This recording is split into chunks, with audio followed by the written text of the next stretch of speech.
The release of new Hearthstone expansion, Into the Emerald Dream, is without a doubt one of the most pivotal moments in the game's history. A fresh set of cards, combined with the upcoming rotation and a drastic balance patch, will not only transform Standard beyond recognition but will also reset the overall power level of effects.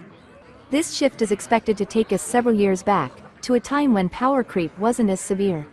We are on the verge of the most significant transformation in Hearthstone's 11-year existence. This is something you don't want to miss. Time to rock and roll! Hello my friends. My name is Bob Mathematician and this is Holomancer. Also, Chief Investigative Reporter Dora joined us this evening. Gadgets and Gazette always gets the scoop. There is strong evidence that the developers have finally acknowledged the community's concerns about power creep. Standard is in for a massive shake-up, and we are here to provide you with everything you need to prepare for this tidal wave of changes. And of course, we'll answer the key question. Are the new card packs worth buying? The new card set is just one part of a much larger transformation. Let's start with the first key fact. The expansion takes us deep into the Emerald Dream, a mystical realm embodying Azeroth's natural beauty and the source of all nature magic.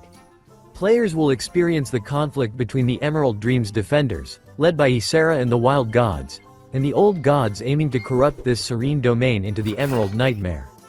Blizzard has a strong track record when it comes to delivering engaging narrative themes for expansions, and Into the Emerald Dream is no exception.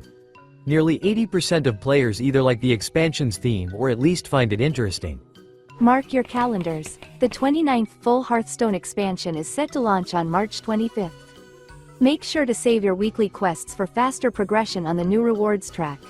As is often the case, the classes will be divided into two opposing factions, Defenders and Corruptors, each with its own unique mechanic. The Defenders of the Emerald Dream will utilize the new Imbue keyword. The first Imbue card played grants a unique hero power, and subsequent Imbue activations further enhance its effects, making them progressively stronger. Mechanically, this closely resembles the Cthulhu synergy from Whispers of the Old Gods, and even some of the neutral cards are almost direct copies. On the other side, the bad guys, Death Knight Demon Hunter, Rogue Warlock and Warrior, will benefit from the Dark Gifts keyword. This mechanic essentially enhances the Discover effect by granting an additional random bonus, such as increased stats, lifesteal, taunt, charge keywords, and more. Randomly generated cards will now receive an extra random effect, making the Discover mechanic even more unpredictable. This is reminiscent of the Adapt keyword from Journey to Un'Goro, but without the ability to choose the effect. With the incredibly powerful Titans rotating out of Standard, their place will be taken by the Wild Gods. Each class will receive a unique Wild God minion, and if you examine their effects, you'll notice a significant power downgrade compared to the Titans. This could be one of the clearest signs that Blizzard is intentionally dialing back power creep.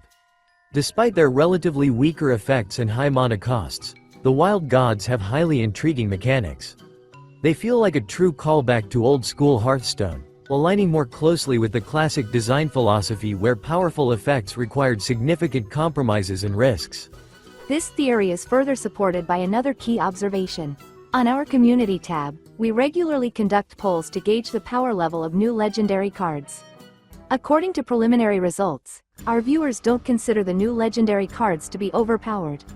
Instead, they are seen as competitive or even niche, and this applies not only to the Wild Gods but across the entire set. You can also participate in our polls and share your thoughts. One of the biggest reasons why Standard has spiraled out of control in terms of power level is the overwhelming presence of turnaround mechanics. These are cards designed to flip the board state, negating the advantage of the dominant side and allowing the losing player to come back. Titans, as some of the most beloved cards in recent memory, reinforced this trend of powerful, game-changing effects, which in turn triggered the design of even more crazy cards to counter them. This led to a meta where games were defined by constant, dramatic shifts in board domination, often achieved with minimal effort.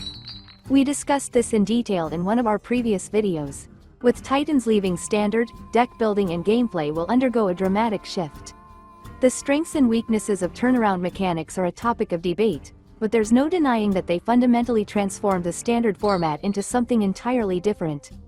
It seems the Hearthstone team has acknowledged this, and rather than taking a simple step back, they are making a giant leap in the opposite direction. Given the insane power level of the cards that will remain in standard, the wild gods seem almost powerless. This has raised a major concern within the community. Will this expansion turn out to be a massive failure just like the Great Dark Beyond? That set had incredibly interesting mechanics but ultimately became one of the most useless expansions in Hearthstone's history. To avoid a similar fate, Blizzard has prepared a major balance patch. Among the planned changes, they intend to nerf the Terran and Zerg factions from the Heroes of StarCraft miniset. Powerful turnaround cards like Zilliax and Bob will also be weakened, while Raza the Resealed is set to receive a complete rework. Additionally, older cards that could contribute to overpowered decks will be toned down. We are in for a dramatic balance patch, one that will amplify the transformation of Standard. This is yet another clear sign of Blizzard's serious commitment to reducing power creep. Ironically, players have been discussing the need for mass nerfs after rotation for the past 3 years, and only now have the developers finally decided to act. Another indirect sign of the developers' commitment to reducing power creep is their decision to remove some of Hearthstone's most iconic classic cards. Cards that have remained highly useful for 11 years. We will say goodbye to the Charge Mechanic and Leeroy Jenkins, all the Giants, and Mind Control Tech, which became a powerful turnaround tool after its buff. We've previously discussed classic cards that have stood the test of time in one of our past videos, so be sure to check that out. With each passing year, players receive more and more new cards. In addition to the Raptor Herald, which can be earned as a reward during the ongoing event, the core set will also receive 3 brand new cards, adding some variety to Death Knight and Mage gameplay. The rewards track remains the primary source of in-game resources, and its progression rules remain unchanged. To complete the first 100 levels of the track, you must play and complete all available quests at least once per week. If you want to collect all the gold from the track, you will need to spend 8 hours per day reaching level 400, assuming a 50% win rate in ranked constructed formats. If you purchase the Tavern Pass, this requirement drops to 6 hours daily. The rewards track is one of the best indicators of player engagement. By analyzing various factors, we can estimate how much time players spent during each expansion phase. While this is not a perfect tool for measuring player activity, any significant shifts in engagement will be reflected in rewards track levels. Despite massive criticism of this year's meta, player engagement has not dropped to critical levels. In fact, despite the problems, our audience's engagement remains significantly higher compared to 2021. Dear viewers, please help us determine the engagement levels for the Great Dark Beyond expansion and the Heroes of StarCraft mini set. To participate, write your current level on the rewards track in the comments below and share the percentage of completed gameplay achievements for the Great Dark Beyond. We're interested in achievements that reward XP points. The more data we collect, the more accurate our results will be. Every comment matters. Thank you very much. Be prepared. The next expansion phase will be shorter than usual. This has been the trend for the past 2 years. This means you'll have less time to build your collection and prepare for the next expansion. Additionally, the mini set will be released much earlier than usual, likely 1 month after the main expansion. Even more surprising, this mini set launch will coincide with the release of a new Battlegrounds season. Arena will receive the biggest upgrade in its history, splitting into 2 separate formats. Normal Arena is a shorter format, allowing you to complete your runs more quickly. Underground Arena is a high-stakes competitive mode with longer runs and a brand new feature, Redraft on Loss. This Arena update will be released simultaneously with the mini set and the new Battlegrounds season. This means that the next major patch, following the expansion's launch, will be huge, affecting all major game modes at once. Unfortunately, we have bad news for Twist fans. The developers have made no mention of the mode's return in the near future, even though we already know their roadmap for the coming months. This strongly suggests that support for the format may be suspended or even discontinued entirely. It's disappointing that the Hearthstone team never made a serious effort to make Twist a playable and engaging format. Returning players who have been inactive for at least 90 days will be able to choose one of several pre-made decks and complete quests that reward them with catch-up packs. But the most important thing is that Blizzard occasionally sends out special welcome back gifts through Battle.net to players who have been away from Hearthstone for an extended period. These gifts can range from 20 to 150 free card packs. Unfortunately, this bonus is randomly distributed and follows a strange, unpredictable pattern that makes it difficult to determine the exact logic behind it. According to a Reddit post, Blizzard recently resumed distributing these bonus packs. If you've been away from the game for a while, be sure to check your Battle.net notifications to see if you've received a special returning player bonus. It looks like the trend of increasing signature cards in expansions is continuing. For the first time, some classes will receive 2 different legendary signature cards, giving us the impression that every legendary card might now have an alternate version. At this point, it's unclear how this change will affect the cost of a full premium collection, but one thing is certain. Collecting all available cosmetic items is becoming increasingly difficult and unreasonably expensive. Let's talk about pre-orders. As always, players will have 2 different pre-purchase options. Standard bundle for $50 includes 60 card packs and 2 random legendary cards. Mega bundle includes 80 card packs, 10 golden packs, a new druid hero skin, and 2 legendary cards, 1 golden 1 signature. A unique bonus this time is the inclusion of 4 arena tickets. We continue updating our comparative table of Hearthstone pre-orders, which helps determine how good the new bundles are for expanding your collection. Recently, Blizzard has been making small but frequent adjustments to the in-game economy, forcing us to recalculate and consider additional factors. This time, we've added the cost of mini-sets to our calculations, and added to the comparison data from the Sunken City expansion, which was released 3 years ago. The table shows the number of packs needed to complete a full collection, the free special rewards such as those from the rewards track, that reduce the cost of collecting cards, and the bundle contents, which generally remain unchanged. The most important part, a column detailing the unique bonuses that change with each expansion. The Sunken City Mega Bundle serves as a great example of how the game has evolved over the past 3 years. Back then, the Mega Bundle included 5 Mercenaries packs, Battlegrounds perks and a special finishing animation. However, things have changed drastically. Mercenaries mode is no longer receiving updates. Battlegrounds perks are no longer sold separately and have been merged into the Tavern Pass. No new unique Battlegrounds cosmetics have been released in a long time. Despite the large number of bonuses, they had 0 impact on the cost of collecting standard cards. If we equate additional useful resources to packs, the cost of 1 conditional pack in this offer amounts to 70 cents when purchasing a regular bundle. The lack of useful bonuses led to the cost of a conditional pack rising to 80 cents when purchasing the Mega Bundle. From the perspective of acquiring the standard collection, this was the worst offer in the last 3 years. Regarding the pre-orders for Into the Emerald Dream, they mirror the offers from the previous expansion, but this time, purchasing the Mega Bundle will grant players 4 arena tickets instead of 6. It always disappoints me when developers reduce the value of pre-orders. Despite this, the offer remains good in terms of value. We calculate the minimum value of arena tickets, assuming the player won't secure a single victory.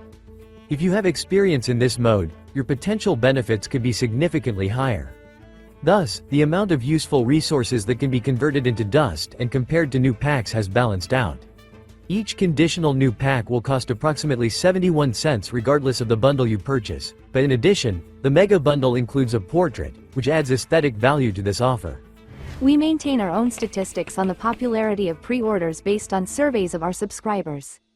Interest in the Great Dark Beyond pre-order has significantly increased, especially in contrast to the record low interest in Perils in Paradise. 29% of respondents purchased at least one of the bundles. If we divide the spending among all survey participants, including players who ignored the purchase, each player spent an average of $26 on these offers. Over the past 3 years, only Castle Natria has demonstrated better results. We have reason to believe that interest in the new pre-orders could be even higher. A significant factor in the increased interest in pre-orders is the Pre-Release Tavern Brawl. This event, styled as a heroic tavern brawl, allows players to open packs earlier, build decks following set restrictions, and compete against other players. Each run lasted until achieving 6 wins or 3 losses. Last time, all players received 1 free run. Subsequent runs cost 300 gold or 2 arena tickets. Essentially, this is early access to new content with pronounced pay-to-win elements. Players who purchase the pre-order have the opportunity to open more packs, giving them more tools for competitive play, while free-to-play players risk becoming fodder for them. This time, the pre-release Tavern Brawl will take place on March 18th with slightly modified rules. Despite the inequality of opportunities, I really enjoy this event. It doesn't violate the ideology of Hearthstone, is isolated from the main ways of playing, and at the same time delivers bright emotions to players who support the game with pre-orders. In turn, free-to-play players have the opportunity to at least see how some cards perform in action. Most importantly, this new monetization method truly works, and statistics from mobile platforms confirm its effectiveness, unlike many other new approaches to increasing revenue. Traditional community days will also take place, during which you can earn additional free packs for the Pre-Release Tavern Brawl. Join Twitch streams between March 18th and 22. Let's talk about the optimal number of packs to buy. Based on data shared by players, on average, our subscribers manage to reach level 200 on the rewards track, allowing them to earn 10,650 gold over the 4-month expansion phase. In other words, players have enough resources to purchase over 100 packs. If you take into account all the special, useful rewards for all activities during the expansion phase, excluding gold, the optimal number of packs you should purchase is 175. This assumes you convert all extra copies and other useful resources into dust to craft the missing cards. This amount of resources will be enough to complete the collection of one expansion. This is equivalent to buying 2 pre-orders. In this case, you can save all the gold you earn for the next expansion or use it to purchase cosmetics. $180 pre-order will allow you to collect the entire collection during the expansion phase if you add all the gold you earned plus other free resources. If you don't plan to buy pre-orders, we recommend purchasing at least 30 to 70 packs. At a minimum, 30 packs will guarantee you the entire common collection, and as you approach 70 packs, you'll collect all rare cards. This significantly reduces the cost of crafting new decks and may even leave you with some extra resources for crafting. Finally, the last point to consider. The presence of signature and golden cards in packs directly impacts the cost of the collection and adds an element of luck. On average, these cards can be found in the 180th pack, but this is not guaranteed. If you're unlucky, the cost of completing the collection could increase by an additional 20 packs. If you open a small number of packs and are lucky enough to find one of these cards, you're in luck. And if you find both a golden legendary and a signature card, you've hit the jackpot. Guys, based on everything mentioned above, let's answer the question: how good will the new packs be? Dora, let's summarize. Judging by the players' reactions to the new legendary cards, which are the most expensive part of collecting, their power level doesn't seem impressive, which could affect their usefulness. On the other hand, the rotation in the upcoming major balance patch could significantly reduce the effectiveness of old strategies that remain in standard. Blizzard didn't handle things very well by selling players underwhelming packs for the Great Dark Beyond and not making enough effort to let new strategies shine. However, it's now clear that the developer's passivity was tied to the upcoming release of the Heroes of StarCraft miniset, on which Blizzard placed their biggest bet. By carefully calculating the factors for the success of this miniset, the developers proved they are capable of creating wonders. Based on this experience, we believe that such a miracle could happen again, and the new expansion will become a crucial component of the meta. We also expect the Great Dark Beyond to increase in usefulness. We can't guarantee it, but we really hope for it. Dear friends, what do you think about the potential of the Into the Emerald Dream packs? Do you believe the new cards will form the foundation of the meta? Share your thoughts in the comments and join the vote for the best legendary card of the expansion. Please don't forget to share your current level on the rewards track with us. This data is extremely important for our analysis. Remember to like, subscribe, and hit the bell icon to support our content and stay updated. Traditionally, we want to express our boundless gratitude to our sponsors. Dear friends, your help is invaluable. We will be grateful for any support. Okay, that's all for today. Thank you for spending this time with us. We really hope that we will have the opportunity to get in touch in the next video. Take care of yourself. And never give up.